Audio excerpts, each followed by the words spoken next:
আসসালামু আলাইকুম। এই হলো মেন রোড।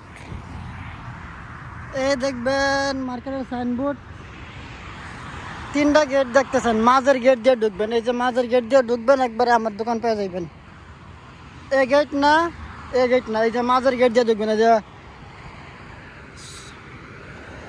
দুই গভর্নমেন্টের যে পিকচার দেওয়া আছে,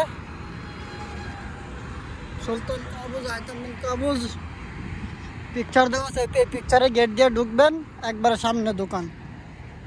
গেট নাম্বার হলো 5 নাম্বার গেট দিয়ে ঢুকবেন। ওইটা হলো 6 নাম্বার, এটা হলো 5 নাম্বার, এটা হলো 4 নাম্বার। তো আপনারা ঢুকবেন 5 নাম্বার গেট দিয়ে। যে যেখানতে আসেন মেন রোড থেকে শুধু 5 নাম্বার গেট দিয়ে ঢুকবেন, 5 নাম্বার গেট দিয়ে ঢুকবেন। এটা হলো 4, এটা 4, এটা 5। ওই যে উপরে উপরে বাবার পিকচার আছে। এটা হলো gate 4 number gate, 5 number gate. এই হলো 5 নাম্বার গেট। ওই আমার দোকান সামনে, ভেতরে মহিলা, তাই ভিডিও করলাম না।